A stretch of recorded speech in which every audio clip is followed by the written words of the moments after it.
it's a guarantee nga dili na siya fulfillment in life, dili Oo. na siya ang makahatag sa atoan ng pinaka sa atong kalipay, no, sa career, sa unsa na, so dili sa in terms pod sa failures, pains nga grabe ka na pains, dili po na siya final pod or the ultimate na suffering nato. Because mulabay lang gihapon ang successes, mga tanan, achievements nimo mulabay, ang imong kasakitan pod mulabay.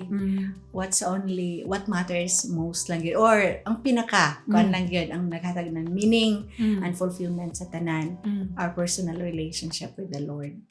Kaya nga sa successes, sa mga achievements, mga awards, kung wala ako'y Ginoo basig nahimo na kong kuan pod kay na entitled o kay na boasting.